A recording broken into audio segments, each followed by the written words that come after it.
વડનગર ગુજરાતનું ઐતિહાસિક નગર અને વડાપ્રધાન નરેન્દ્ર મોદીનું જન્મસ્થળ પોતાના સમૃદ્ધ સાંસ્કૃતિક અને ઐતિહાસિક વારસા માટે જાણીતું છે. આ નગરમાં આવેલો બૌદ્ધ મોનેસ્ટ્રી એક સમયે બૌદ્ધ ધર્મનું મહત્વનું કેન્દ્ર હતું, જેના અવશેષો પુરાતત્વ વિભાગના ઉત્ખનન દરમિયાન પ્રકાશમાં આવ્યા હતા. પરંતુ આજે ઐતિહાસિક સ્થળ બેદરકારી અને ગંદકીના ઢગલાઓ વચ્ચે ધૂળ ખાતું હોય તેવું જોવા મળી રહ્યું છે. બૌદ્ધ મઠના દરવાજે લાગેલા તાળા અને તેની આસપાસની ગંદકીએ સ્થાનિકો અને પર્યટકોમાં નિરાશા અને આક્રોશનો માહોલ ઉભો કર્યો છે. હાલમાં ઉનાળાના વેકેશનનો સમય ચાલી રહ્યો છે અને વડનગરમાં મોટી સંખ્યામાં પર્યટકો ઐતિહાસિક સ્થળોની મુલાકાત લેવા આવે છે. પરંતુ બૌદ્ધ મોનેસ્ટ્રીના દરવાજે લાગેલા તાળાએ પર્યટકોના ઉત્સાહ પર પાણી ફેરવી દીધું છે. આ મઠના દરવાજે એવી રીતે તાળું લગાવવામાં આવ્યું છે કે ઉપર લોક રાખીને નીચે તાળું લગાવવામાં આવે છે, જેથી અધિકારીઓ માટે છટકબારી રહે. મઠની અંદર ગંદકીના ઢેર જોવા મળે છે અને સાફ સફાઈનું કોઈ નામો નિશાન નથી જોવા મળી રહ્યું.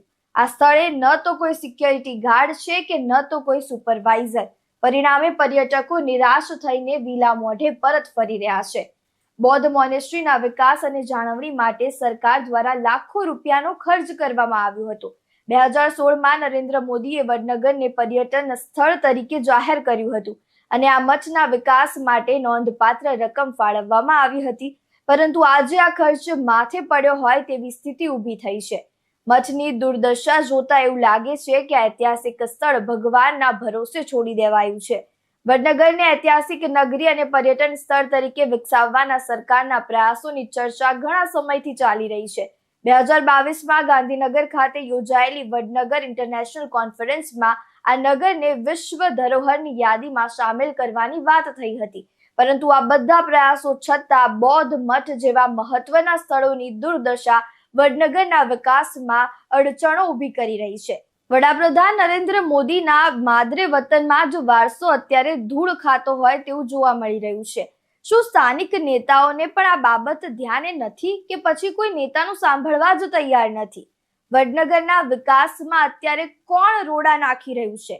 અધિકારીઓ પણ સરકાર સામે સારા બને અને અહીંયા કોઈ ધ્યાન ન આપતું હોય તેવું દેખાઈ રહ્યું છે.